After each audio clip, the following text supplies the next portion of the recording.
안녕하십니까. 오늘 강의를 맡은 포항공대 신소재공학과 황현상 교수입니다. 강의 제목은 여기 보시다시피 뉴로모픽 소자와 나노 기술에 관한 내용이 되겠습니다. 저는 지난 30여 년간 메모리 로직 소자와 관련된 반도체 소자 공정 분야에 관해서 연구를 진행하고 있습니다. 오늘 이 뉴로모픽 소자 같은 경우는 저희가 2010년부터 지금까지 약 한 10년간 연구를 진행하고 있는 분야가 되겠습니다. 저희가 지난 10년 동안 연구했던 내용과 여러 리뷰 논문들을 요약해 가지고 오늘 강의 자료를 만들었습니다. 제가 하고 있는 연구라든가 저희 양력에 관해서는 이 실험실 홈페이지에 들어가 보시면 잘 정리가 되어 있고요. 관련된 논문들도 잘 정리가 되어 있으니까 좀 더 자세한 내용이 궁금하신 분들은 참고하시기 바랍니다. 그리고 혹시라도 강의 내용에 대해서 궁금한 게 있으시면 저희 이메일로 연락을 주시면 빠른 시일에 회신을 드리도록 하겠습니다.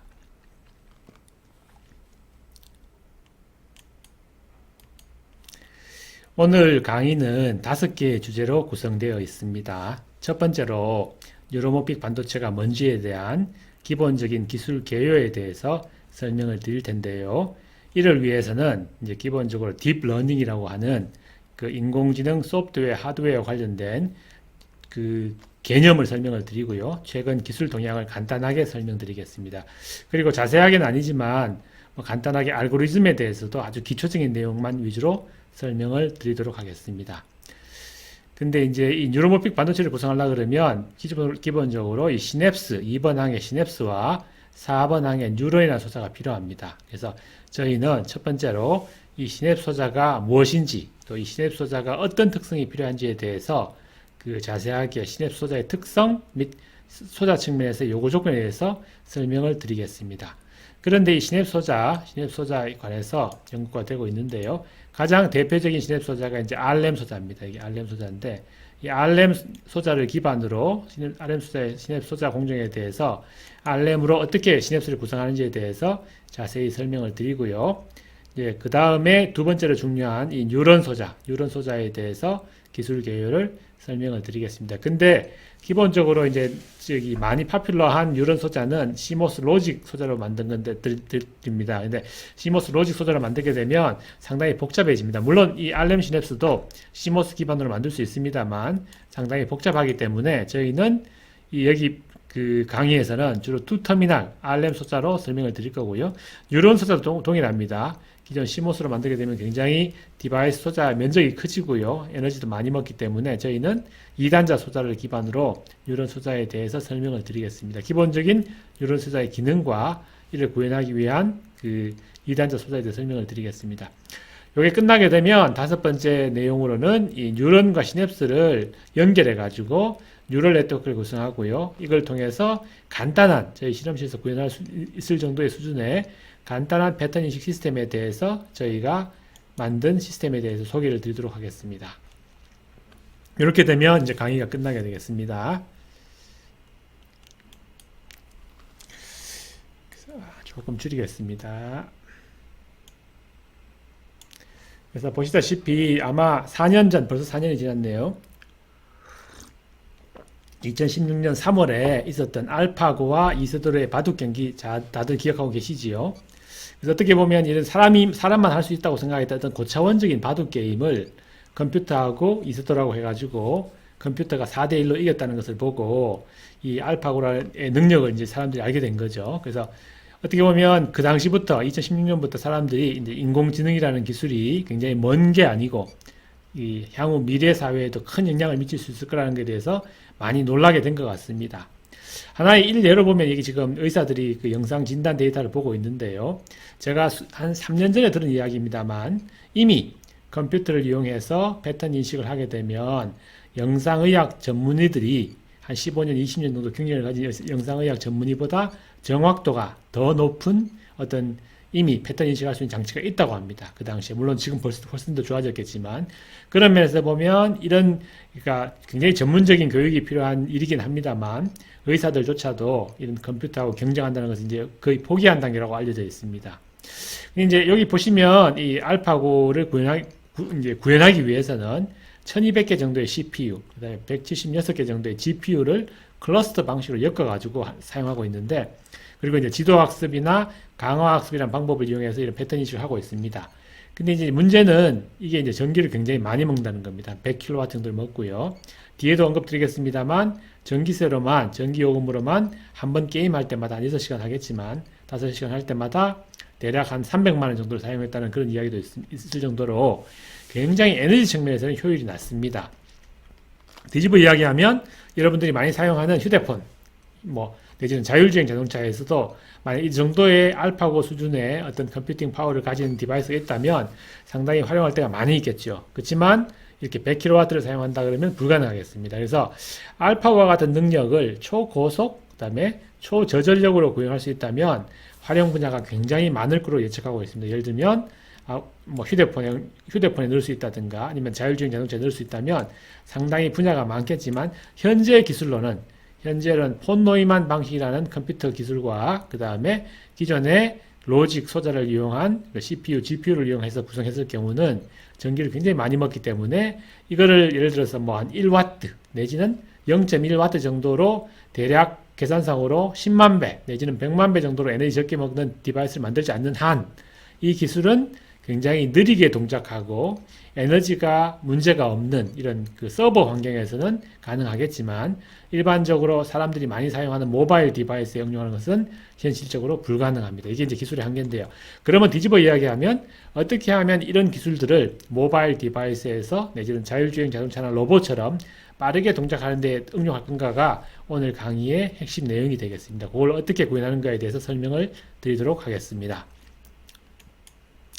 여러분들 아메바 잘 아시죠? 여기 지금 조금 제목이 시냅틱 캐릭터리스틱, 지능이 뭔가 좀 철학적인 질문이긴 합니다만, 요거 사전에 찾아보면 그러니까 지능이라 함은 어댑티브 할 수 있고요.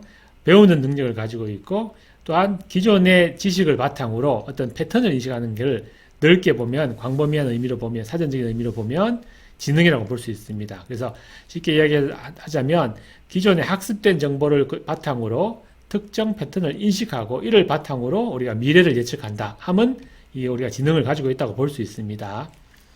요거 사진은 뭐냐 하면 쥐를 러닝머신 위에 올려놓고 이제 운동을 시키는 겁니다. 운동을 시키면 여기 보시다시피 시냅스가 자라는 거를 이제 전자현미경으로 찍은 건데요. 우리가 특정 운동을 이제 안 하다가 새로이 배우게 되면 특정 시냅스가 자라게 되고요. 이 운동신경이 자라게 되는데, 그렇게 되면 이 특정 운동이 익숙해지고, 그다음부터는 이 운동을 하는 것이 굉장히 이제 몸에 편해지겠죠. 이제 그런 것처럼 어떤 브레인에서, 뇌에서 커넥션을 만들어주는 게 시냅스의 기능인데, 이제 이걸 좀 더 다르게 설명하면, 여기 보시다시피 두 개의 뉴런과 뉴런 사이의 시냅스 사이에서 케미컬 리액션을 하게 되는데요. 이 케미컬 리액션을 통해서 특정 통로가 활성화가 되게 되면 이 통로를 통한 정보 처리는 굉장히 빨라지게 됩니다. 이제 그거를 이렇게 이제 시냅스가 자라는 걸로 설명할 수도 있고요. 케미컬 리액션을 설명할 수 있는데, 이제 요지는 이런 기능을 만약에 우리가 나노미터 스케일의 반도체 소자를 구현할 수 있다면, 예를 들어서 특정 조건에서는 전류가 흐르지 않고요. 특정 조건보다 더 큰 데는 전류가 많이 흐르는 이런 디바이스로 구현한다든가, 특정 패턴에서는 인식하고 특정 패턴에서는 동작하지 않는 반도체 소자를 만들게 되면 결국 이런 디바이스를 이용해서 시냅스를 흉내낼 수 있겠습니다. 근데 여기 사람의 뇌에는 대략 한 10에 15승계의 시냅스가 들어있는데요. 이 시냅스를 나노미터 스케일 디바이스로 만들 수 있다면 사람의 뇌하고 비슷하게 어떤 패턴을 인식할 수 있는 장치를 만들 수 있겠지요.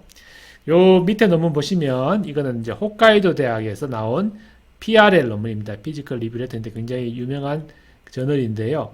2008년도에 나온 논문인데 이 실험이 상당히 재밌는 겁니다. 잘 아시겠지만 파블로의 개 잘 아시지요? 여기 보시면 제가 여기 마우스로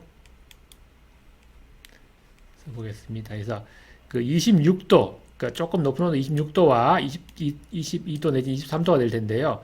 온도가 낮은 영역과 온도가 높은 영역에서 왔다 갔다 이제 온도를 바꿔주게 되면 이 아메바가 움직이다가 이렇게 움직이게 되죠. 그 다음에 온도를 23도만 맞춰주면 움직이지 않습니다. 이렇게 3번, 2번, 3번 이렇게 안 움직이게 되겠죠. 근데 똑같은 주기를 가지고 자극을 주게 되면 이렇게 움직이다가 온도가 낮아지면 움직이지 않는데, 이 아메바는 잘 아시겠지만 뇌가 없습니다. 뇌가 없는데 보시다시피 온도를 오르락내리락 3번 하면 움직이는 속도도 굉장히 느립니다. 움직이다가 움직이지 않다가 반복을 3번 하게 되고요. 근데 이제 그러고 나서 한 5시간 정도, 보시다시피 여기서부터 여기까지 이렇게 긴 시간 동안 만약에 온도를 계속 올렸다가 그 다음에 이렇게 한 번에 온도를 낮추는 자극을 주게 되면 이 친구가 기존의 패턴을 인식하고 이걸 한 번, 두 번, 세 번 이렇게 자극을 하게 됩니다. 반응을 하게 됩니다. 뒤집어 이야기하면 뇌가 없는 아메바조차도 외부의 반응에 대해서 학습을 했다가 그게 맞게 반응을 한다는 거죠. 한 번 자극을 주면 3번 연달아. 아마도 이 아메바 같은 경우는 여기에 온도가 낮아지는 그 어떤 펄스가 올 거라고 기대를 했겠죠. 기대를 했기 때문에 이렇게 반응을 했겠죠. 그렇지만 계속 연달아 안 오니까 이제 무시했겠죠. 비슷한 개념으로 만약에 외부에서 자극이 이제 푸른 피크처럼요. 이게 굉장히 그 주기가 긴 펄스가 오게 되면 이런 펄스는 중요하지 않은 정보로 처리하게 되겠고요. 이 빨간 것처럼 자극이 연달아 오게 되면 중요한 정보로 처리하게 됩니다. 그래서 이런 걸 근거로 우리가 다시 돌아가겠습니다.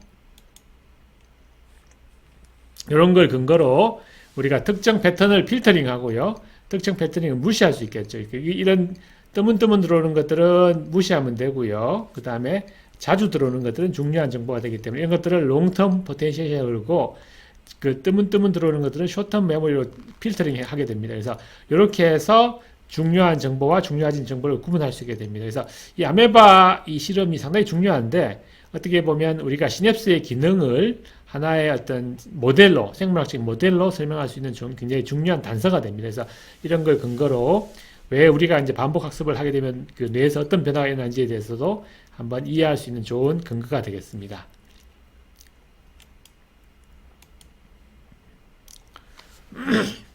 자, 그 컴퓨터는 잘 아시겠지만 폰 노이만 방식의 컴퓨터는 이 엑셀이나 워드 파일처럼 이런 우리가 많이 쓰는 프로그램이죠. 엑셀, 워드 파일, 데이터 파일들은 계산을 하거나 처리하는 데는 굉장히 효과적으로 구성이 되어 있습니다. 이에 반해서 예를 들어서 PDF 파일, 영화 파일이라든가 영상 파일, 그죠? 이미지 파일 같은 것들은 컴퓨터에서는 굉장히 이걸 이해할 수가 없습니다, 사실은. 근데 이 그림에 보시면 인터넷 데이터의 대부분은 86% 이상은 비정형 데이터, 그러니까 영상 데이터라든가 음성 데이터라든가 그런 데이터인데요. 이런 데이터가 컴퓨터한테는 이걸 이해하고 분석하기 어려운 것인데 반해서 정형화된 데이터, 엑셀 파일이나 워드 파일 같은 경우는 굉장히 일부입니다. 그래서 뒤집어 이야기하면 앞으로는 미래에서는 이런 비정형화된 영상, 음성 등의 데이터를 구분하고 이해하고 이해 근거해서 작업하는 게 굉장히 중요한데 이제 그런 것들을 기존에 우리가 쓰고 있는 폰 노이만 방식 컴퓨터로 구현한다는 것이 상당히 비효율적이라는 것을 하나의 예로 보여주고 있습니다. 근데 사람들이 많이 쓰는 환경들은 보시면 자율주행 자동차도 그렇고요. 그 다음에 번역하는 거 있죠. 머신 트랜슬레이션, 로봇도 그렇고요. 그 다음에 알파고도 하나의 예입니다. 패턴을 인식하는 건데 이런 것들을 분석하는 것들이 상당히 어려운데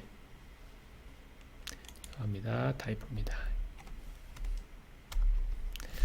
이런 비정형 데이터를 분석하는 것들이 굉장히 어려운데 이제 이런 것들이 어떻게 보면 아까 언급드린 대로 알파고처럼 컴퓨팅 파워도 많이 필요하고요. 그래서 이제 이런 것들을 어떻게 하면 효율적으로 할 것인가가 가장 큰 이슈가 되고 있습니다.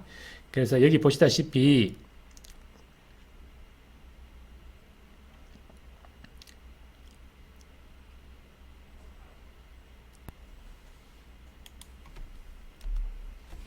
죄송합니다.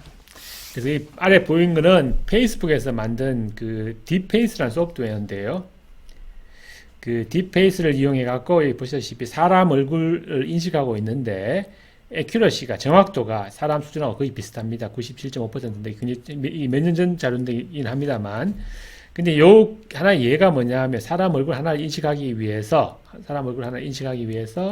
보시다시피 여기 히든 레이어라는 게 있는데 뒤에 자세히 설명드리겠습니다만 히든 레이어를 152번 동안 거쳐야 되는데요. 152번의 히든 레이어를 통해서 계산을 반복하게 되면 되는데 사람 얼굴 하나 인식하기 위해서 대략 한 11.3 기가플랍이라는 굉장히 많은 컴퓨팅 파워가 필요하고요.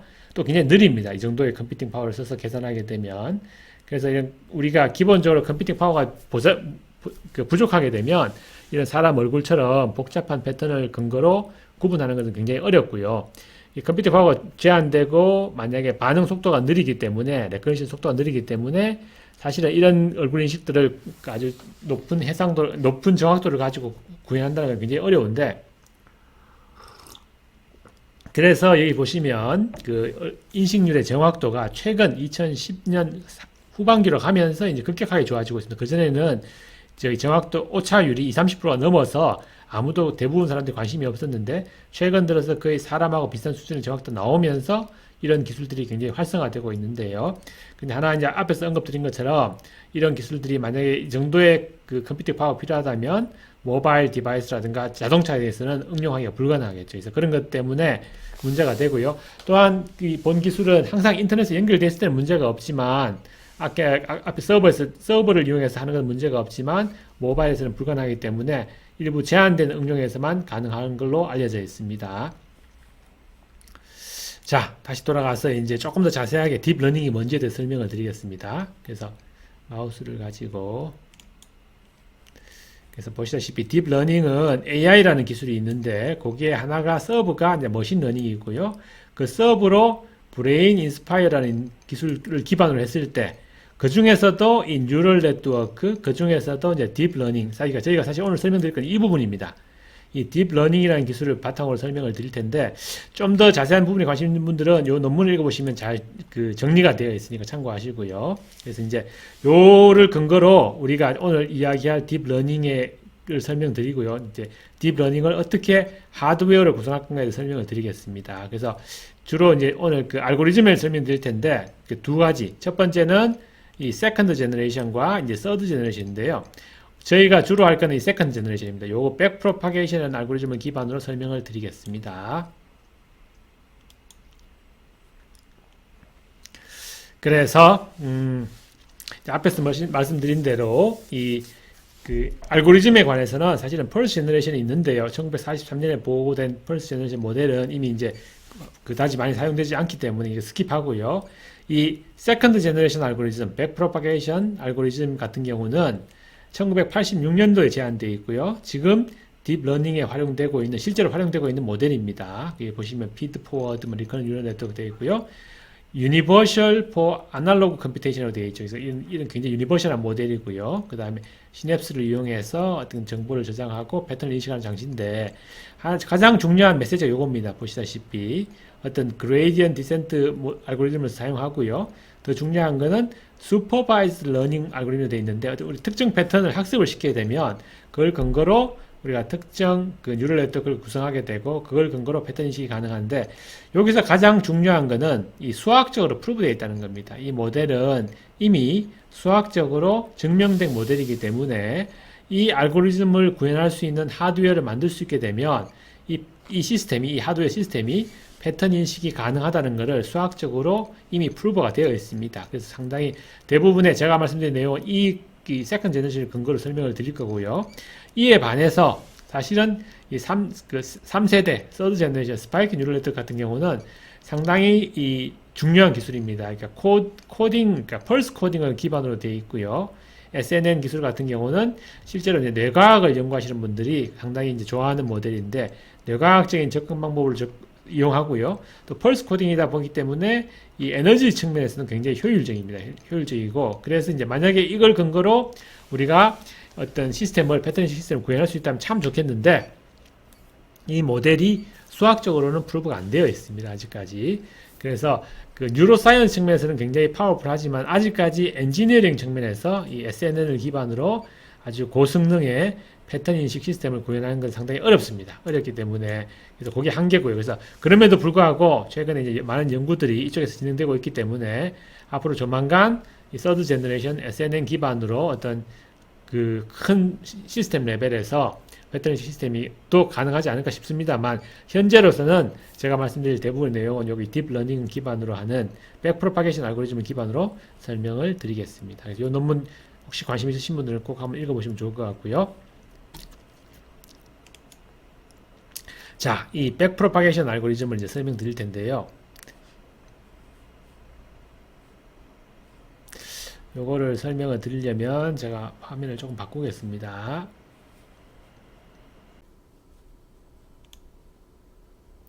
예, 연결해서 설명드리겠습니다. 그 백프로파게이션 알고리즘에서 설명을 드릴 텐데요.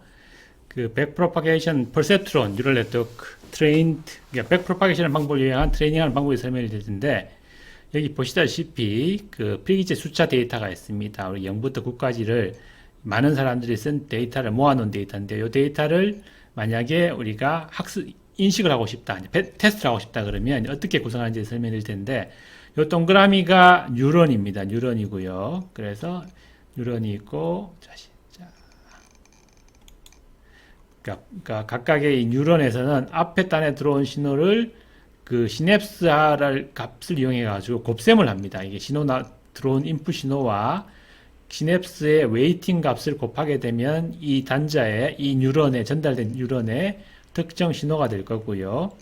다시 요 뉴런이 하는 기능은 앞에서 들어온 그 앞단의 뉴런에서 들어온 신호들을 모두 다 곱셈을 해가지고 적분하는 거라고 보시면 됩니다. 적분하게 되는데, 이 적분된 값이 xjb라는 이 값이 특정 값보다 크면 다음 단에 넘기고요. 특정 값보다 작으면 무시할 수 있는데, 이제 이런 뉴런의 동그라미를 가진 이 뉴런의 기능이 덧셈과 곱셈을 같이 곱셈을 하고요. 이 웨이트를 대서 이게 볼테이지면 볼테이지 곱하기 웨이트가 돼가지고 곱셈을 하고요. 이걸 모두 다 더하게 되면 10개의 뉴런에서 들어온 걸 다 더하게 되면 우리가 특정 덧셈기가 되겠죠. 이걸 하는 게 뉴런이 되고요. 이걸 통해서 우리가 히든 레이어가 두 개가 있는데요. 250개의 히든 레이어, 125개의 히든 레이어가 있는데, 이걸 근거로 우리가 덧셈과 곱셈을 하게 되는데, 이 지금 528이라는 건 픽셀 수입니다. 여기 X축, Y축 픽셀 수인데요. 22개 곱하기 24개 돼가지고 528인데, 각각의 픽셀에 관련된 것들이 요 하나하나의 뉴런에 들어가는 인풋 신호가 되겠고요. 그 안에 히든 레이어 두 개가 있고, 마지막 아웃풋은 잘 아시겠지만 0부터 9까지 숫자가 되겠습니다. 그래서 이렇게 여러 번, 한 번 트레이닝 해갖고 데이터를 주고, 여기 각각의 이제 시냅스의 웨이팅을 바꿔줘 가면서 여기에 0부터 9라는 숫자를 인식하게 되는데, 문제는 처음에 한번 딱 배워서 이걸 인식하면 제일 좋겠죠. 그렇지만 그게 안 된다면 어떻게 해야 되냐 하면, 자, 보시다시피 요걸 이제 값을 구분하는 겁니다. 값을 구분해 가지고 좀 줄이겠습니다. 그래서 만약에 이게 1인데 이걸 1로 인식하지 못하고 7로 인식한다. 그러면 이제 오차가 생기겠죠. 그럼 선생님이 학생한테 이거는 1이야. 이게 7이 아니고 1이라 그러면 어떤 일이 벌어지냐 하면, 여기에 관련된 그 시냅스, 이 선들이 있죠. 이 선에 있는 그 가중치 값, 웨이트 값을 다 바꿔줘야 됩니다. 바꿔주는데, 그거를 이제 백프로파게이션을 말을 이용해서 바꾸는데요. 요 차이가 생겼다. 그러면 이게 학습을 했으니까 잘못된 학습을 고쳐줘야 되는 겁니다. 이 고쳐주는 방법이, 여기 이제 백프로파게이션 하면 이 웨이트 값을 델타만큼 바꿔주는데, 그 델타만큼 바꿔주는 것을 이제 러닝 웨이트라는 걸 바꿔주는데요. 그 웨이트 값을 우리가 바꿔주게 되면 이 시스템이 이제 오차를 줄일 수 있겠죠. 그래서 그걸 반복한다고 해갖고 포워드, 백워드로 프로파게이션 해서 최종적으로 이 시스템이 0부터 9라는 숫자를 인식하게 되면 이제 이게 그러니까 학습이 끝나게 됩니다. 학습을 하는 과정을 보여주고 있는데요. 이렇게 포워드와 리버스라는 과정에서 우리가 이 시냅스에 들어있는 웨이트 값들 델타 W만큼 바꿔주는 것들이 어떻게 보면 이 뉴럴 네트워크에서 가장 중요한 그 방법이 되겠습니다. 이걸 통해서 우리가 패턴을 인식하게 되고요. 좀 더 이제 쉽게 개념적으로 설명을 드리면 좀 줄여보겠습니다. 예. 그러니까 요런 개념을 이해하면 되는데, 만약에 필기체 글자를 우리가 이제 2차원에서 흐트러 놓게 되면 사실은 구분할 수 없습니다. 굉장히 복잡한데, 요걸 더 개념적으로 쉽게 설명을 드리면, 요걸 제가 예를 들어서 이것처럼 우리가 2차원에서 봤을 때는 이 굉장히 복잡한 선을 따라야만이 이 빨간 구슬과 파란 구슬이 구분이 됩니다. 그 말은 굉장히 어렵죠. 근데 이거를 우리가 차원을 바꿔서 N차원, 3차원으로 바꾸게 되면, 3차원에서 만약에 이거를 비치게 되면, 이 면을 하나 그리게 되면, 이 면을 그리게 되면 파란 구슬과 빨간 구슬을 쉽게 구분할 수 있게 됩니다. 그래서 차원을 높여주게 되면 구분이 되는 게, 낮은 차원에서는 구분이 잘 안 되겠지요. 그래서 요 비슷한 개념으로 만약에 이런 복잡한 M리스트 데이터라는 필기체 숫자가 있는데, 이렇게 보면 보이지 않지만 우리가 만약에 N차원에서 N이라는 차원을 높여서, 이게 뭐 차원이 높겠지, 뭐 10차원일 수도 있겠고 100차원일 수도 있을 텐데, n 디멘전에서 우리가 이거를 보게 되면 이제 이런 식으로 구분이 되는 거죠. 그래서 우리가 좀 그룹핑을 할 수 있는 방법을 찾는 겁니다. 그룹핑 7번의 특징, 뭐 9번의 특징을 다 따로따로 이렇게 다른 차원에서 보게 되면 이제 2차원이 3차원이 된 거랑 똑같은 것처럼 이렇게 하게 되면 우리가 특징을 구분할 수 있게 되고 이제 그렇게 되면 0부터 9라는 숫자를 우리가 구분할 수 있게 됩니다. 그래서 이렇게 하는 것들이 앞에서 잠깐 보여드린 대로 다시 돌아가겠습니다. 그래서 앞 그림에서 본 것처럼 이 히든 레이어가 하는 역할, 이 히든 레이어가 하는 역할들이 이 디멘전을 바꾸는 거라고 보시면 됩니다. 여기서 보시면 이 히든 레이어들이 이용해서 그 2차원을 3차원, 3차원을 4차원으로 바꿀 수 있는데 이제 차원이 높아지면 높아질수록 복잡한 이미지를 구분할 수 있게 됩니다. 그래서 그런 것들을 하자는 거고요. 자, 다시 돌아가서요. 그래서 이런 개념들을 뉴럴 네트워크를 구성해서 만들어 주게 되면 우리가 원하는 기능을 구현할 수가 있습니다.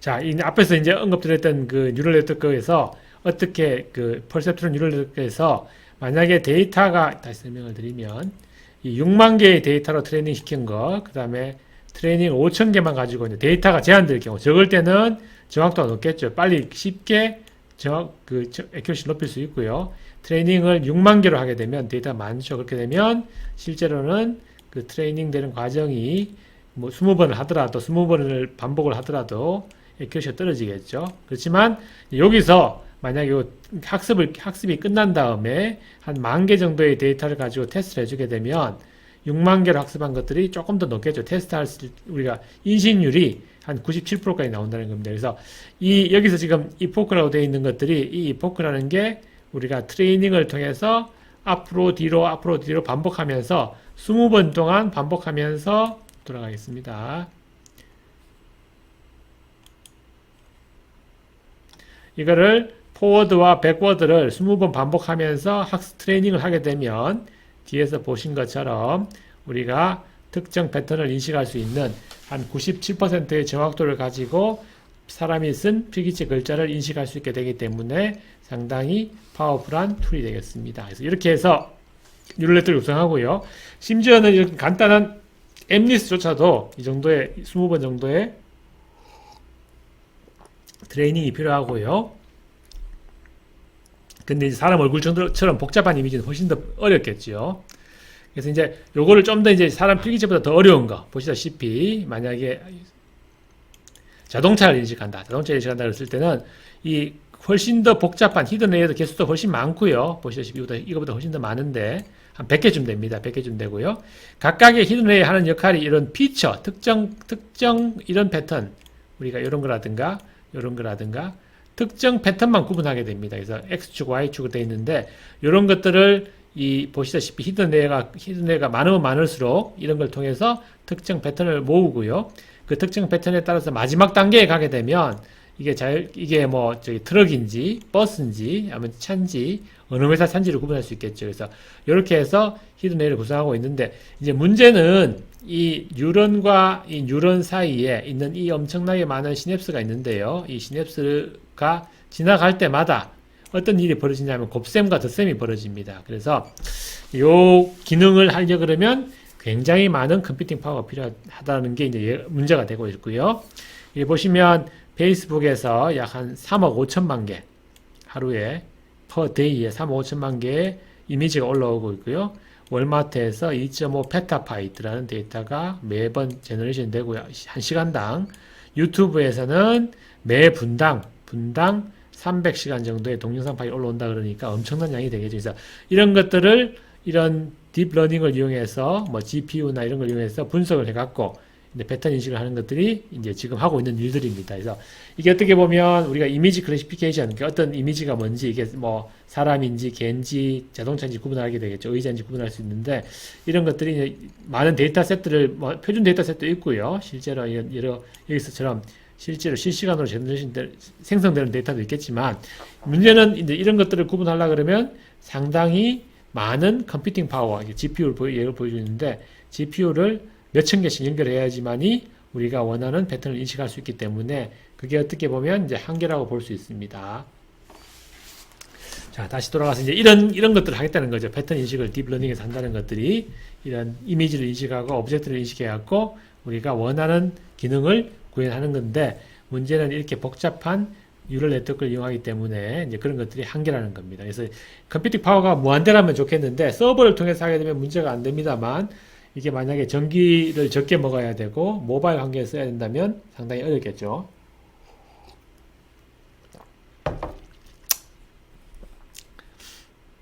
자, 그 다음 예. 자, 다시 좀 더 쉽게 설명을 드리면 앞에서 설명드린 걸 다시 반복합니다만 조금 더 줄이겠습니다.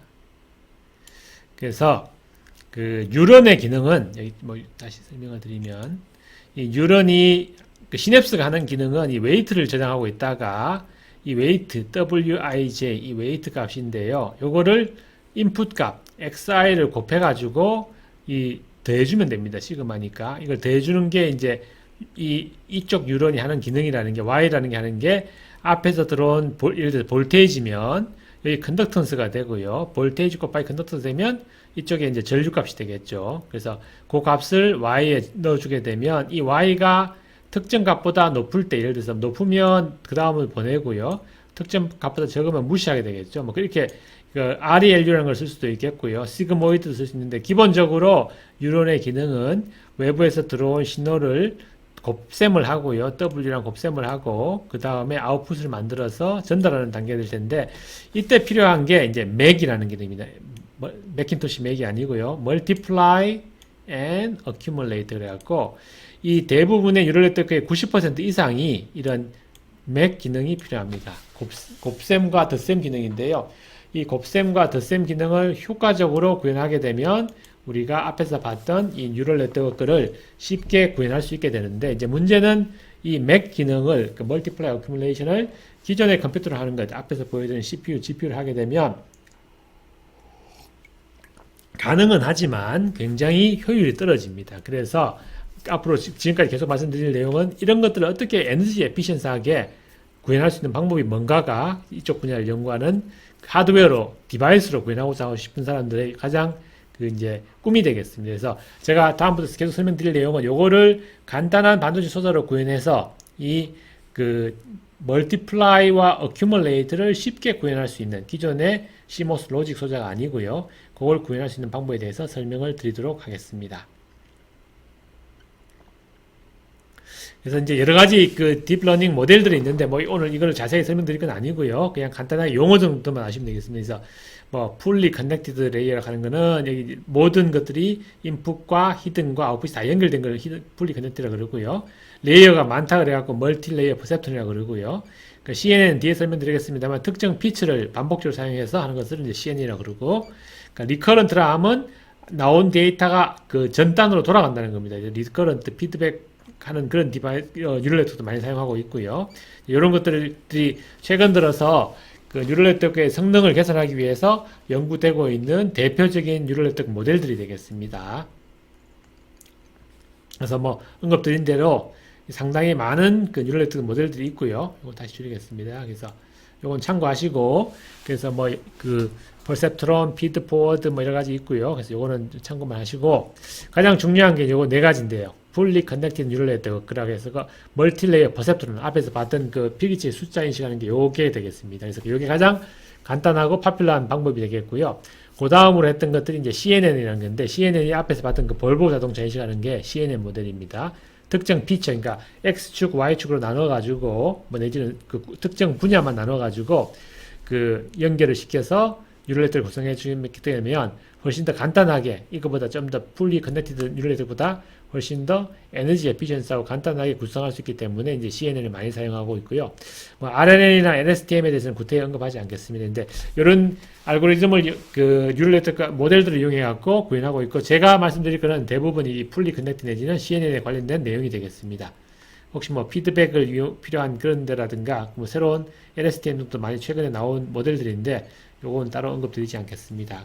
이제 여기서 가장 중요한 게 앞에서 이제 필기체 숫자 인식할 때 보셨던 것처럼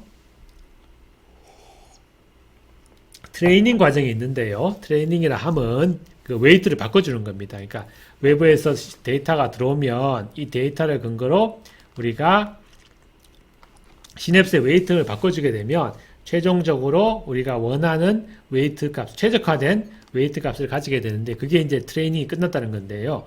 이런 것들을 우리가 외부에서 학습된 정보를 주고요. 특정 정보를 학습하게 하는 걸 슈퍼바이즈 러닝이라는데요. 트레이닝 셋이 있고 이걸 근거로 라벨이 붙어 있습니다. 0부터 9까지 라벨이 붙어 있고 이런 데이터를 근거로 하는 것을 슈퍼바이즈 러닝이라고 그러고요.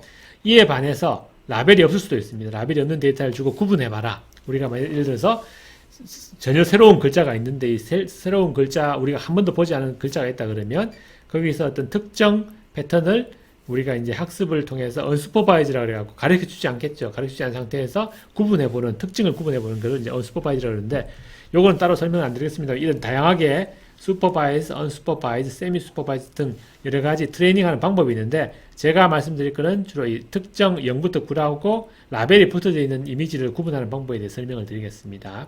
근데 이제 문제는 이 트레이닝이 굉장히 시간이 많이 걸리고요. 많은 데이터를 처리하기 때문에 이 컴퓨팅에 만약에 시간도 많이 걸리고 에너지도 많이 쓰게 됩니다. 그래서 트레이닝이 어렵고요. 이에 반해서 이제 인퍼런스는 뭐냐 하면 학생이 이제 공부를 다 끝난 겁니다. 공부가 다 끝나서 이가 최적화된 웨이트를 근거로 외부에서 들어온 신호를 구분만 하는 겁니다. 이걸 인퍼런스라고 그러는데요. 요거는 훨씬 더 간단합니다. 왜냐하면 이거는 웨이트 값을 바꿀 피워드, 포워드, 백워드로 트레이닝 할 필요가 없고 한번 들어온 정보를 근거로 이게 0인지 9인지만 구분할 수 있으면 되기 때문에 훨씬 더 간단합니다. 그래서 이걸 인퍼런스라고 그럽니다. 그래서 그 웨이트 값을 근거로 우리가 학습된 정보를 구분하는 것들을 이제 인퍼런스라고 그러고 트레이닝은 실제로 만약에 오차가 나게 되면 반복적으로 트레이닝을 해서 이 웨이트 값을 최적화하는 단계가 되는데 이제 이게 가장 중요한 개념이 되겠습니다. 이 뉴럴 네트워크 관련해서는 여러 가지 모델들은 혹시 관심 있으시면 참고하시고 기본적으로 우리가 알아야 될 거는 그 fully connected 뉴럴 네트워크와 CNN 그것만 이해하시면 충분하다고 보실 수 있고요. 용어들 트레이닝, 슈퍼바이즈 트레이닝과 인퍼런스가 뭔지에 대해서만 이해하시면 되겠습니다.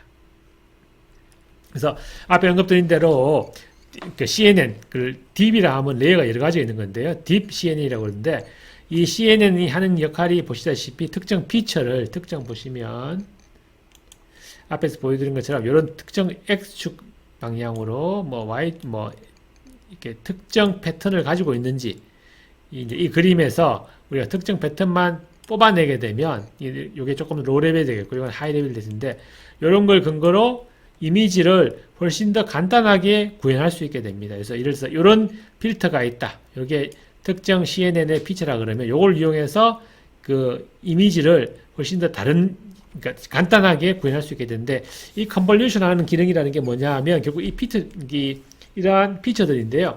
이 필터들을 여러 개 사용하는데 반복적으로 하게 되면 우리가 이 필터를 이용해서 컨볼루션을 하게 되면 그 예를 들어서 한 90% 정도의 컴퓨테이션을 줄일 수 있다는 겁니다. 그래서 이런 컨볼루션을 CNN 방법을 이용하게 되면 기존의 다른 이 전체를 다 인식하는 것보다는 훨씬 더 간단하게 그 에너지도 적게 먹고요. 런타임도 적고 에너지도 적게 먹기 때문에 이런 그 특정 피처를 반복적으로 사용해서 우리가 뉴럴 네트워크를 활용하게 되면 훨씬 더 효율적으로 뉴럴 네트워크를 구성할 수 있기 때문에 이제 이런 것들을 실제로 많은 그 이미지 인식할 때 이 딥 컨볼루션 뉴럴 네트워크가 가장 파퓰러하게 쓰이는 방법인데 요즘은 이 히든 레이어 개수가 한 1000개까지도 쓸 수 있습니다. 5개에서 1000개까지 되는데 다양한 히든 레이어 이 컨볼루션 레이어를 사용해 갖고 이 패턴 인식하는 기능에 활용하기 때문에 결국 이것도 결과적으로 많은 컴퓨팅 파워가 필요하다는 게 요지가 되겠습니다.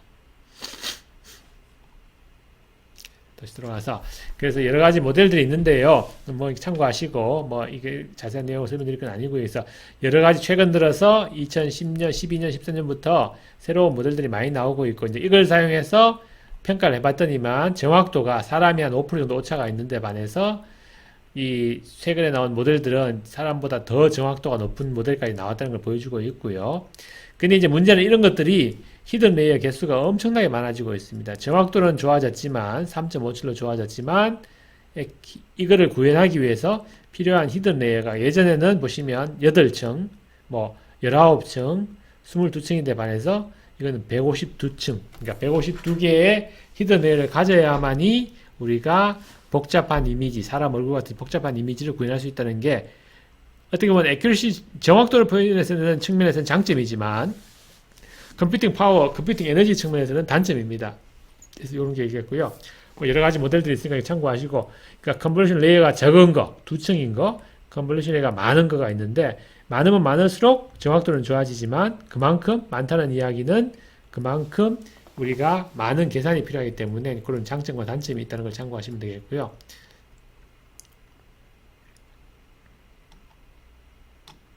자, 이제 좀 정리를 하면 그 알고리즘, 그러니까 우리가 이제 어떤 패턴 인식을 인퍼런스를 하기 위해서 알고리즘이 필요한데 그 알고리즘에서 최근에 많이 연구되고 있는 것들이 요 프로닝이라는 게 있고요. 뭐 이건 줄인다는 내용인데 잘라버린다는 게 있고 웨이트를 쉐어한다든가 퀀타이즈 한다든가 빗수를 줄이는 거고요. 뭐 로우 랭크 어프로시메이션, 뭐 바이너리 이런 거 있는데 뭐 간단하게 이제 최근에 연구되고 있는 것들 이제 이런 어떤 시스템 측면에서 가능한 간단하게 그러니까 하드웨어의 부담을 줄일 수 있는 방법에 대해서 연구들이 많이 진행되고 있으니까 그건 뒤에 간단하게만 설명드리겠습니다. 요지는 지금 반복적으로 곱셈과 덧셈을 하게 되면 에너지 효율도 문제가 생기고 느리고 하기 때문에 그런 거를 줄여주기 위해서 그 트레이닝은 불가능하지만 우리가 앞에서 말씀드린 인퍼런스를 하기 위해서는 간단한 시스템을 만드는 것들이 굉장히 중요합니다. 그래서 그거에 대해서 설명을 드리도록 하겠습니다. 그래서 프루닝을 설명을 드리면 실제로 풀리 커넥티드 해야 되겠죠. 이 같은 경우는 이렇게 했을 때 만약에 해보니까 특정 연결은 없어도 별로 중요하지 않더라. 뭐 없애버려도 되겠더라. 그러면 그런 걸 다 잘라내게 됩니다. 잘라내게 되면 보시다시피 그러니까 프루닝을 해서 우리가 불필요한 시냅스를 잘라버리게 되면 훨씬 더 시스템이 간단해지는데요. 트레이닝을 하고 프루닝을 하고 트레이닝을 해서 반복하는데 예를 들어서 이렇게 웨이트 값이 큰 거는 놔두고요. 웨이트 값이 뭐 0.1이라든가 더 작은 것들은 무시하더라도 이 시스템에서 패턴 인식하는데 큰 문제가 없기 때문에 그런 식으로 우리가 그 시스템을 간단하게 구성하는 것들이 프루닝인데요. 그걸 통해서 반복적으로 불필요한 커넥션을 없애버리고 그렇게 해갖고 우리가 시스템을 간단하게 만든다는 것이 프루닝 유를 뜻 건데 최근 들어서 이렇게 해갖고 훨씬 더 효율이 좋다는 그런 논문들이 많이 나오고 있으니까 참고하시면 좋겠습니다. 여기 하나 예가 되겠고요.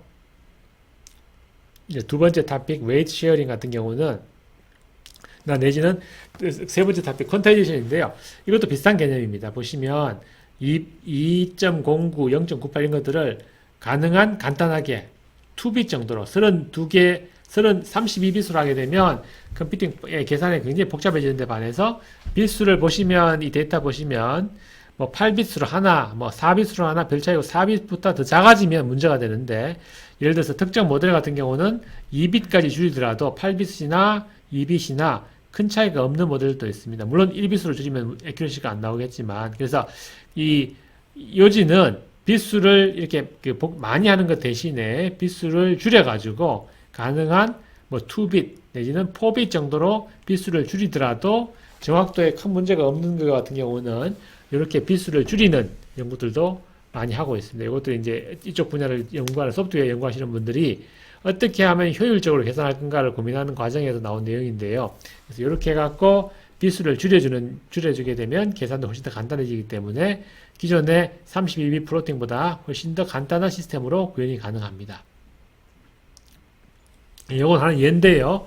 보시다시피 뭐 여러 가지 모델들이 나와 있는데 반해서 하나 제가 말씀드리고 싶은 거는 여기서 지금 컨볼루션 레이어의 숫자입니다. 2층인 경우, 5층인 경우 지금 뭐 49개까지 있는데 이렇게 히든 레이어가 많으면 많을수록 이게 그 곱셈, 덧셈을 하는 기능들이 훨씬 더 복잡해집니다. 웨이트의 값도 에서 2,500만 개가 있고요.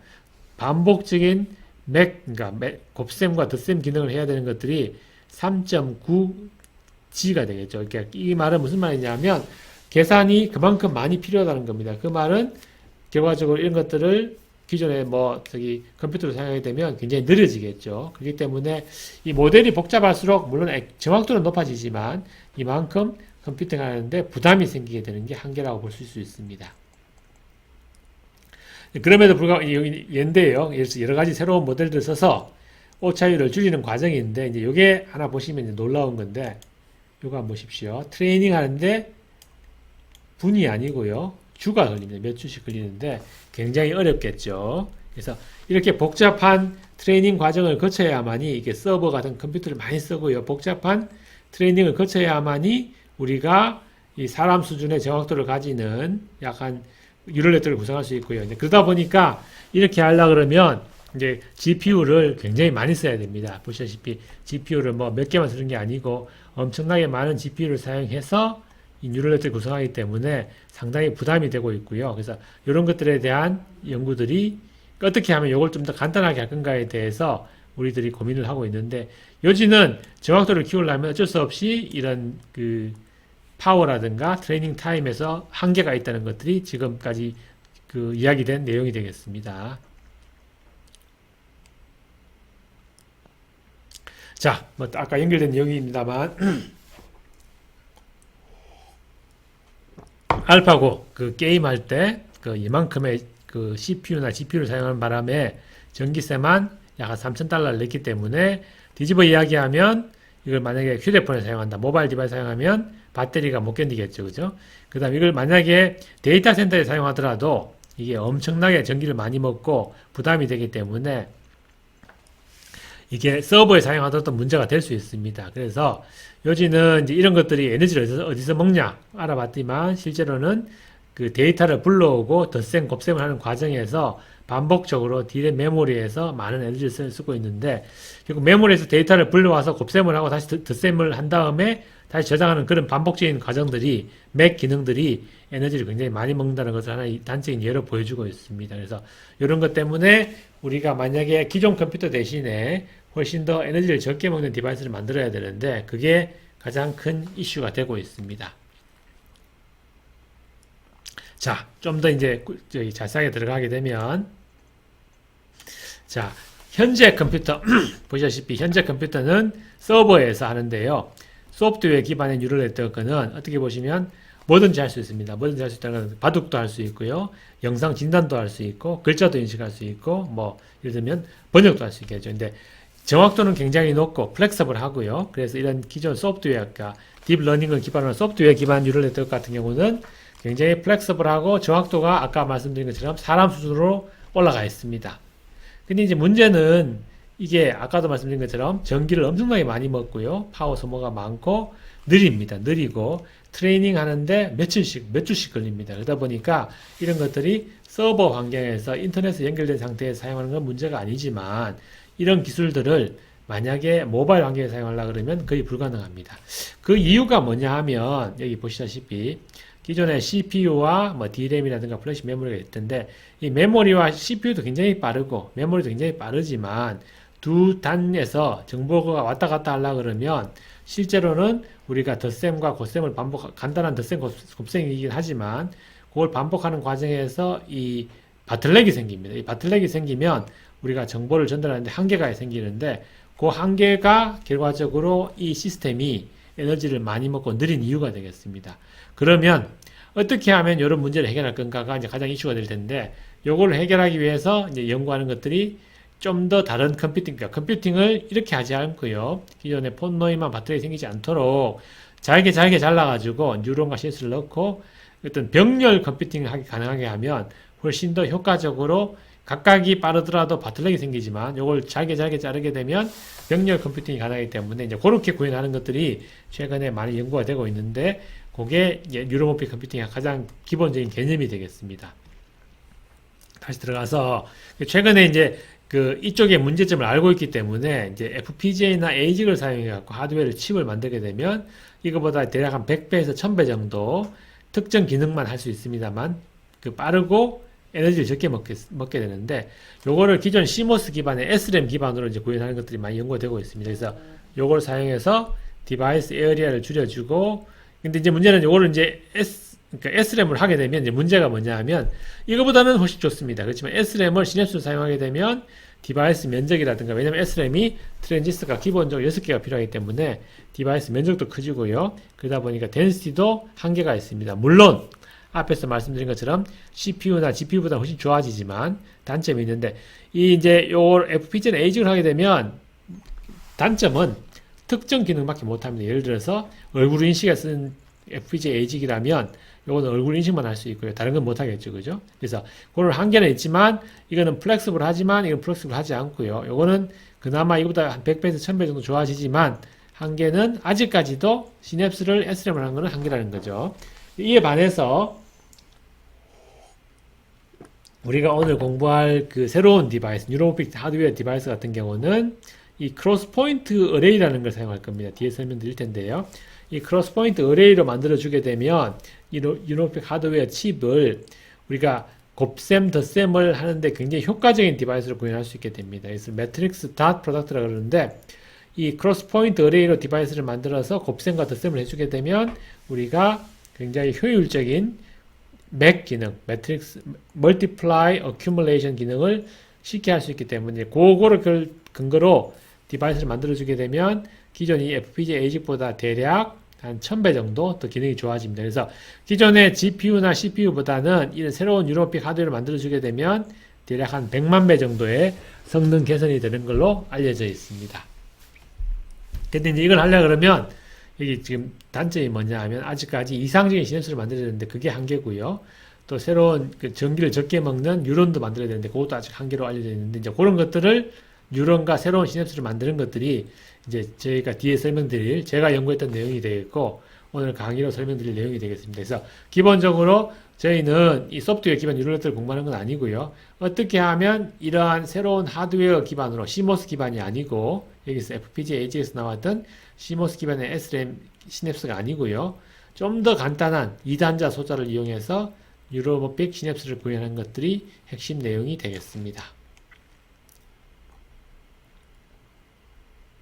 그래서 좀 더 자세히 설명을 드리면 연결된 거긴 합니다만 마이크로 프로세서나 이런 걸로 했을 때는 그러니까 플렉스블 합니다. 근데 ASIC을 하게 되면 보시다시피 특정 ASIC을 하게 되면 대략 마이크로 프로세서보다는 1000배에서 10,000배 가까이 성능이 개선이 됩니다. 그런 장점이 있겠고요. 그래서 ASIC으로 하는 것들은 이제 많이 연구를 하고 있는데 하나의 예가 구글의 TPU입니다. 구글 TPU는 여기 보시다시피 특정 ASIC을 만들었는데 이게 매트릭스 멀티플라이어 기능에 특화되어 있습니다. 그래서 매트릭스 멀티플라이어 기능을 할 수 있는 새로운 TPU라는 걸 만들어 가지고 텐서 프로세스 유닛 뭐 TPU라고 그러는데요. 요걸 하게 되면 훨씬 더 에너지 측면에서 효율적으로 특정 기능을 구현할 수 있기 때문에 이런 것들을 심지어는 소프트웨어 회사인 구글조차도 이 새로운 ASIC 칩을 만들고 있습니다. 그리고 최근에 뭐 만약에 앞에서 언급드린 것처럼 우리가 이상적인 아날로그 시냅스를 만들 수 있다면 기존의 인텔 CPU보다 대략적으로 계산해 보면 한 100만 배 정도의 속도 개선과 파워 개선이 됩니다. 그래서 파워도 훨씬 적게 먹고요. 속도도 훨씬 빨라지기 때문에 이러한 신개념의 우리가 뉴로모픽 아날로그 시냅스를 이용한 뉴럴넷을 구성해 주게 되면 훨씬 더 이제 효율이 좋아진다는 것들이 이제 계산상으로 알려져 있고요. 뭐 뒤에 설명드리겠습니다만 여러 회사에서 IBM, 뭐 인텔 이런 그룹에서 그 뉴럴 NPU라고 해가지고 뉴럴 프로세스 유닛에 대해서 연구가 활발히 진행이 되고 있습니다. 자, 아까 여기 뭐 얼굴을 잠깐 지우겠습니다. 그래서 오늘 공부해야 될 거는 이제 하드웨어 측면에서는 일반적인 제너럴 퍼포스 같은 게 CPU, GPU가 되겠죠. 그러니까 뭐 우리가 원하는 걸 뭐든지 할 수 있겠고요. 근데 이제 굉장히 에너지 측면에서 문제가 되고요. 근데 이제 요걸 특화된 CPU, 그러니까 특화된 하드웨어를 만들면 FPGA나 ASIC이 되겠습니다. 그래서 되겠고, 이제 요거는 이제 이렇게 해서 하드웨어를 구성할 수 있는데 이제 우리가 오늘 공부할 내용은 이거보다는 2단자로 크로스 포인트 어레이를 만들어 가지고 구성하는 것에 대해서 설명을 드릴 거고요.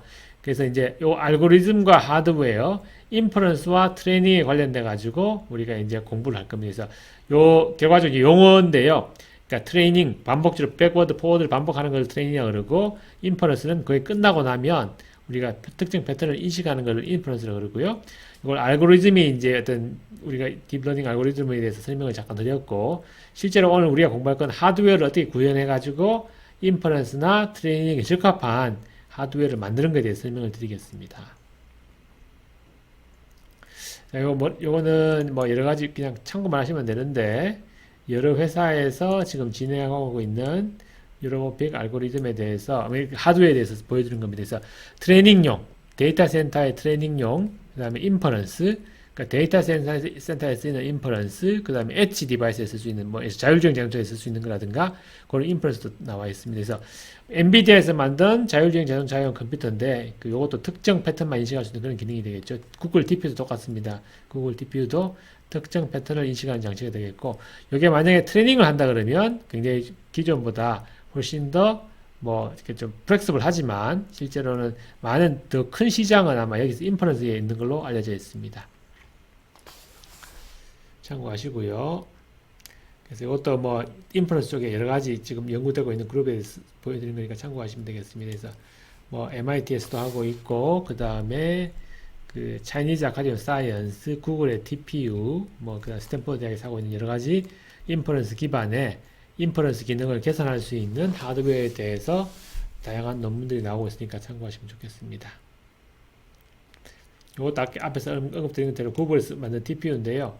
구글 TPU 같은 경우도 보시다시피 매트릭스 멀티플리케이션 기능을 구현하고 있는데 이 기능을 통해서 굉장히 효과적으로 곱셈 덧셈 기능을 구현하게 되면 대략적으로 뭐 다른 거 디바이스 대비 여기 TPU 보시면 에너지라든가 뭐 이런 측면에서 속도라는 측면에서 장점이 있다는 것을 보여주고 있습니다. 그래서 심지어 그 소프트웨어 회사인 구글조차도 새로운 신개념의 맥을 할 수 있는 매트릭스 멀티플라이 할 수 있는 그런 디바이스를 만드는 거가 상당히 이제 흥미로운 거라고 볼 수 있습니다. 그래서 여기 보시면 아시겠지만 28나노 기반으로 뭐 디바이스를 만든 걸로 알려져 있습니다. 그걸 엮어가지고 클라우드 DPU도 만들었고요. 뭐 보니까 이게 그냥 뭐 테스터 굉장히 시리어스하게 이렇게 뭐 TPU를 만들고 있는 걸로 보이니까요. 이것도 어떻게 보면 장기적으로 이렇게 해서 그 클라우드 TPU를 만들어주게 되면 훨씬 더 효율적으로 뭐 검색 기능이라든가 그런 게 되는 걸로 알려졌기 때문에 에너지 효율적으로 할 수 있기 때문에 이런 것들을 훨씬 더 대량으로 지금 그 구축하고 있는 걸로 알려져 있습니다. 요거는 트레이닝용인데요. 뭐 참고하시면 되겠습니다.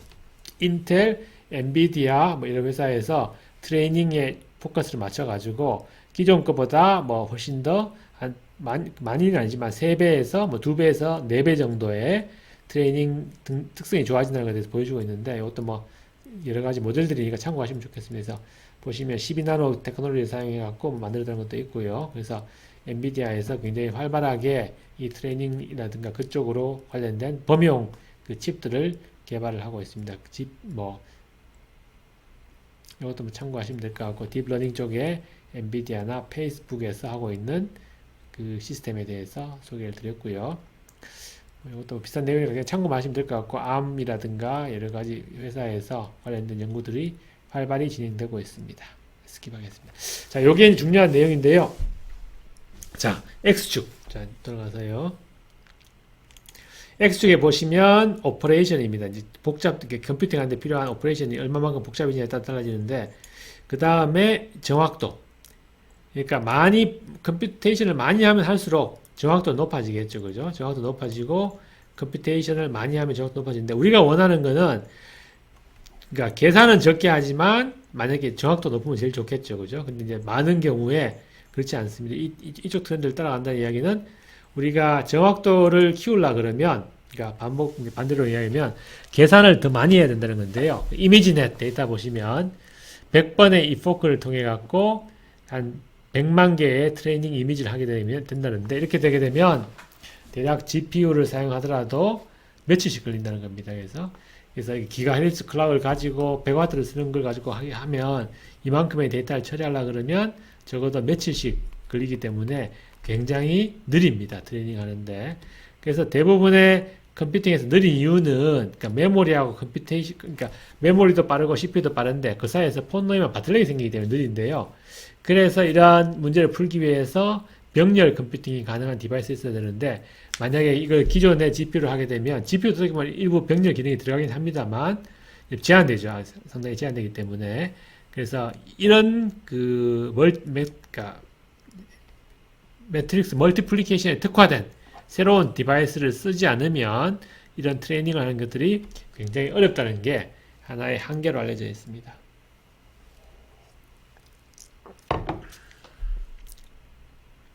자, 뭐 이제 파트 1에 이제 마무리가 될 텐데, 제가 그 2018년도에 간단한 보고서를 하는 게, 이건 다운받을 수 있습니다. 보시면, 국가나노기술정보센터에 들어가면 이 보고서가 있거든요. 그래서 이 보고서에 보면, 그 모바일 인공지능용 소재인데, 신입 소재입니다. 신입 소재에 대해서 저와 그 디지스트 이명재 박사님, 그 다음에 유인경 교수님이 같이 해갖고 만든 보고서니까, 이 보고서를 보시면 간단하게 이 분야의 기술 동향에 대해서 한번 파악하시는 데 도움 될 것 같고요. 제가 간단히 뭐 설명을 드리면, 이 보고서 이제 개요 내용인데 제가 좀 줄이겠습니다. 뭐 읽을 드릴 건 아니고요. 여기 보시면 이 보고서에서 저희가 이제 요약했던 내용들인데, 뭐 앞에 언급드린 거와 비슷한 겁니다. 그래서 인공지능을 기반으로, 딥러닝을 기반으로 AI 기술들이 굉장히 활발히 연구되고 있다. 그래서 뭐 하드웨어 기술들도 많이 의존하고 있는데, 문제는 이런 사람 얼굴 하나를 인식하기 하기 위해서라도 만약에 정확도를 높인다면 97% 되려 그러면 한 150단계를 거쳐야 되고요. 11.3 기가플랍이 필요하기 때문에 한계가 있다. 그래서 아시겠지만 자율주행 자동차라든가 뭐 IoT 센서라든가 공장 자동화 로봇 등에 쓰려 그러면 이 엄청난 컴퓨팅 파워가 필요하기 때문에 이건 사실은 그러니까 불가능한 겁니다. 또한 그뿐 아니라 좀 민감한 정보들이 있겠죠. 개인정보라든가 의료정보 같은 것들은 만약에 서버에 데이터를 올려가지고 쓴다 그러면 사람들이 굉장히 싫어할 겁니다. 그리고 항공기, 만약에 우주 탐사 같은 경우에 인터넷에 연결이 안 된 경우도 많이 있습니다. 인터넷 연결이 안 된 경우는 이렇게 서버에 액세스 해갖고 계산을 하는 거는 이제 어렵겠죠. 그래서 인공지능 자체를 그 디바이스 단에서 자체적으로 하는 게 상당히 중요한데, 이제 이런 것들이 모바일 기기 레벨에서 하면 제일 좋겠죠. 그죠? 그래서 데이터 센터에 연결되지 않은 상태에서 모바일 기기로 트레이닝과 인퍼런스 같이 할 수 있다면 굉장히 중요한데, 이런 것들이 이제 문제는 현재는 컴퓨팅 파워가 너무 부족해갖고 느립니다. 느리고 정확도가 많이 떨어지거든요. 그래서 그런 것들을 어떻게 해결할 건가 가장 이슈가 되고 있는데, 그거를 지금 그거를 해결하기 위해서는 기존 컴퓨터가 제일 문제가 뭐냐 하면 이 폰 놓이면 바틀렉이 생깁니다. 병목 현상이 생기는데, 이제 그 병목 현상을 푸는 것들이 가장 필요하다는 것이 되겠고요. 그래서 기존에 이제 CMOS 기반으로 이제 사람들이 많이 에이직이나 FPGA를 만들어서 연구를 했는데 한계가 있는 겁니다. 그래서 한 100배 정도는 좋아질 수 있지만 뭐 CPU보다 월등히 좋아지지 않는다. CPU, GPU도 좋긴 하지만 CPU, GPU보다 에이직이나 FPGA는 한계가 있다. 그래서 뭐 이 대안으로 새로운 디바이스를 만들어야 된다는 게 요지가 되겠고요.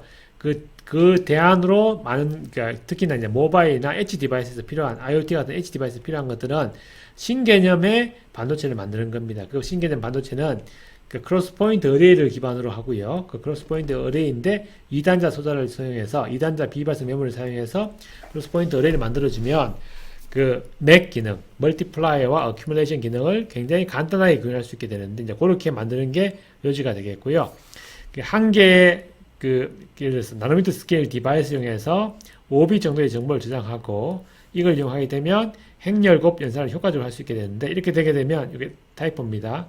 10,000배에서 1,000,000배 정도의 성능이 개선이 되고 전력 소모가 줄기 때문에 이제 이런 디바이스를 만드는 것들이 상당히 이제 많은 사람들이 관심을 가지게 됩니다. 그래서 오늘 강의의 핵심은 이러한 시냅스, 이러한 뉴런을 만들어서 기존의 그 CMOS 기반의 소자보다 에너지를 적게 먹고 빠르게 동작할 수 있는 새로운 뉴로모픽 시스템을 구현하는 게 이 강의의 핵심 내용이 되겠습니다. 그래서 이런 걸 통해서 인공지능 하드웨어를 만들고, 그러니까 서버향이 아니고요. 그러니까 모바일 엣지에서 에너지를 적게 먹는 디바이스를 만드는 것이 상당히 중요하기 때문에 여기에 대해서 설명을 드리도록 하겠습니다. 그래서 이 보고서는 시간이 되시면 한번 꼭 참고해 보시면 제가 오늘 강의한 내용에 그걸 그러니까 축약해가지고 내놓는 거니까 도움이 되실 거라고 생각합니다. 그래서 이거 예인데요. 그래서 인공지능의 미래, 예전에 애니악 같은 경우가 전기를 많이 먹었지만 현재 휴대폰은 5W 정도밖에 안 먹습니다. 적게 먹고요. 또 이제 알파고가 뭐 100kW 내지는 1MW를 썼다고 알려져 있는데, 이런 것들 대신에 미래의 반도체는 뭐 서브와트가 되겠죠. 이제 그런 게 필요하겠죠. 요 기술을, 그러니까 알파고의 컴퓨팅 파워를 굉장히 초저전력 디바이스로 구현한 것들이 이제 인공지능 컴퓨터의 미래가 되겠죠. 그래서 요지는 기존의 CPU, GPU는 기존 반도체고요. 이걸 ASIC이나 CMOS 기반의 ASIC이나 이런 걸로 FPGA를 만드는 건 이제 1세대가 되겠고요. 1세대 반도체, AI 반도체가 되겠고, 이제 그 다음 반도체, 2세대 반도체는 기본적으로 새로운 컨셉의 기반에서 유로모픽 반도체가 될 텐데, 여기에 들어가는 게 시냅스와 뉴런 소자가 앞에 뒤에 설명드릴 새로운 개념의 디바이스가 되겠고, 가장 하이라이트는 그 기억 장치와 연산 장치의 바틀렉을 이렇게 병렬 연산을 할 수 있도록 만들어줘 갖고 뉴로모픽 아키텍처를 만들어 주는 거에 가지고 우리가 성능을 개선하는 게 핵심 아이디어가 되겠습니다. 자, 그래서 뭐 이런 것들을 만약에 기존에 서버를 사용해서 했던 거, 그제 딥러닝을 서버에 사용했었는데, 장기적으로는 엣지 디바이스에서, 그러니까 뭐, 그래서 그 드론이라든가 휴대폰이라든가 뭐 그 시계 같은 데서 아주 끝단에서 전기를 굉장히 적게 먹으면서 이런 딥러닝을 구현할 수 있게 되면 이제 인퍼런스를 하겠죠. 뭐 트레이닝은 못 할 거니까 인퍼런스를 그 할 수 있는 초저전력 엣지나 이런 디바이스를 만들어 주게 되면 장기적으로 굉장히 활용도가 많겠죠. 자율주행 장차도 그렇고. 그래서 이런 것들, 그러니까 빠르게 동작하면서 에너지를 적게 먹는 신개념 그 딥러닝 그 하드웨어 시스템이 앞으로 장기적으로 많이 쓸 거라는 게 이제 이해가 되겠고요. 자, 뭐, 이거 참고하십시오. 그러니까 여러 가지 어디에 쓸 건가, 뭐, 엣지 디바이스라든가, 이렇게 모바일 디바이스, IoT, 뭐 여러 가지 응용 분야가 있기 때문에 스마트 IoT 관련돼서 이 초저전력 딥러닝을 구현할 수 있다면 응용 분야는 무궁무진한 걸로 보입니다. 그래서 이런 스마트 IoT 관련돼서 새로운 시장이 열릴 걸로 보이고, 만약에 이 IoT 센서가 기존과 달리 그 서버랑 접속하지 않고도 만약에 자체적으로 그 패턴 인식이 가능하다면 상당히 넓은 분야에서 활용이 될 걸로 예측을 하고 있습니다.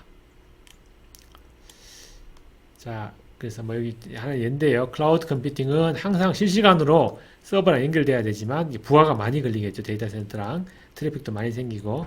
그래서 이런 것들을 부담을 줄일 수 있는 새로운 개념이 필요하다는 게 요지가 되는데, 이제 그렇게 하기 위해서 엣지 단에서도 상당히 스마트한 기능이 필요한데요. 그런 것들을 우리가 이제 그 IoT 레벨에서 단자 레벨에서 스마트하게 필요하다는 스마트한 디바이스를 만들려면 기존 그 컴퓨팅 파라다임하고 다르게 어프로치해야 되는 것들이 요지가 되겠습니다.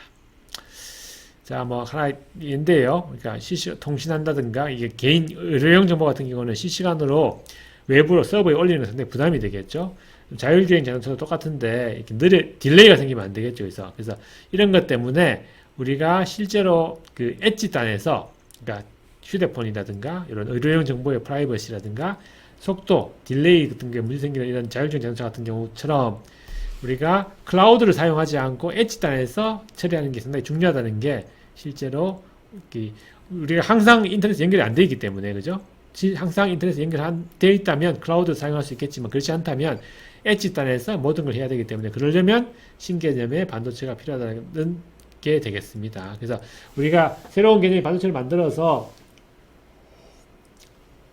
전기를 적게 먹고 빠르게 동작할 수 있다면 다양한 응용 분야가 있다는 것들이 있고요. 그렇게 되면 딜레이 타임도 적고, 그 다음에 그 개인 정보를 보호할 수도 있고요. 그 다음에 항상 인터넷에 연결될 필요도 없기 때문에 장점이 되겠습니다. 요거는 하나의 예인데요.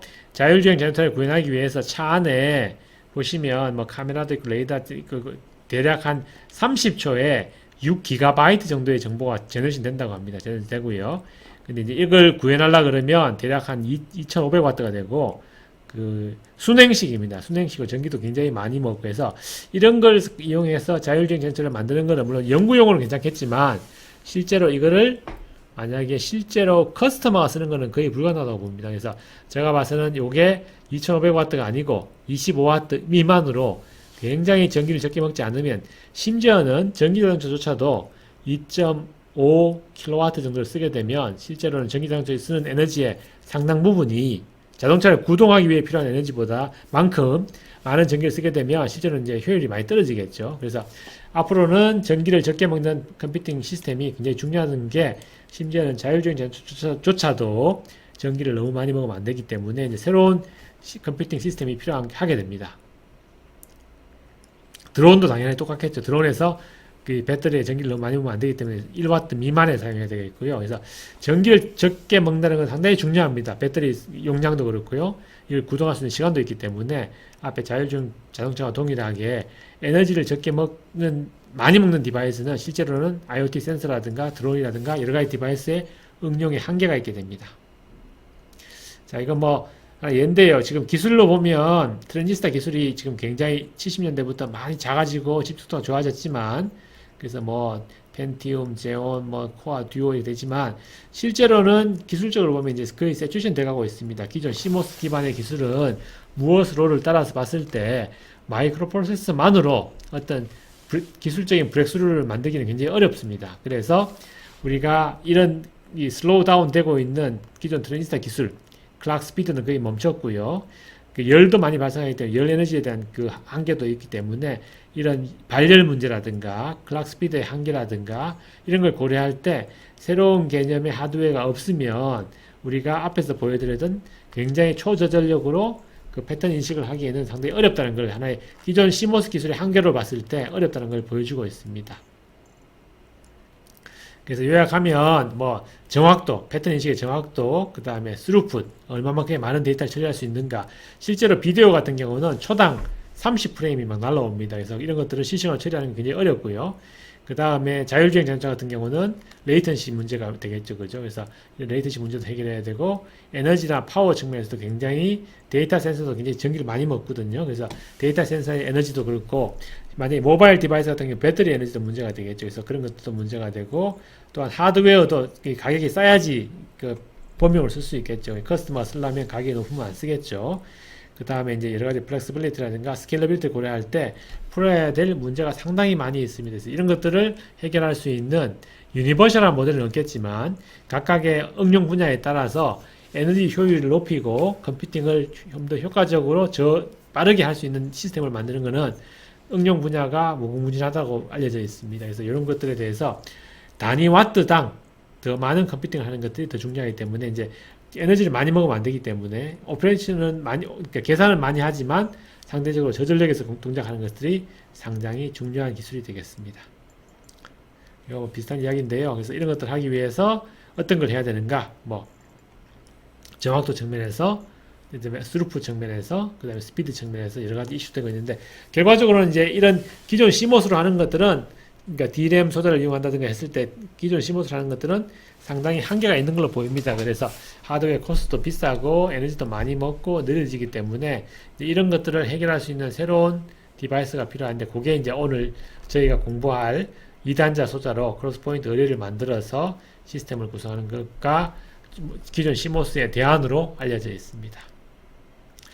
요거 그냥 참고하시고요. 그래서 보시면 맥 기능, 맥 기능을 굉장히 많이 하는데 그때 이 기능을 하게 되면 D램에서 그 에너지 소율이 굉장히 떨어집니다. 에너지 D램이 한 640 피코줄 정도로 사용하고 있는데 비수가 높을수록 D램에서 반복적으로 에너지를 쓰기 때문에 그렇게 되면 우리가 맥 기능을 구현하기 굉장히 어려워집니다. 그래서 이제 그 딥러닝 프로세스 할 때 반복적으로 우리가 곱셈과 덧셈을 필요한데 고기를 할 때마다 반복적으로 에너지 이만큼 쓰기 때문에 이제 이런 거에 대한 대안으로 새로운 개념의 디바이스가 필요하다는 게 하나 이해가 되겠고요. 또한 비수를 줄이면 또 많이 에너지 줄 수 있습니다. 비수를 줄이면 하지만 기본적으로 비수를 줄이면 정확도가 떨어지기 때문에 이제 딜레마가 되겠지요. 여기까지가 이제 파트 1에 대한 내용이 되겠고요. 이제 파트 2는 시냅스 소자에 대해서 좀 더 자세히 설명을 드리도록 하겠습니다.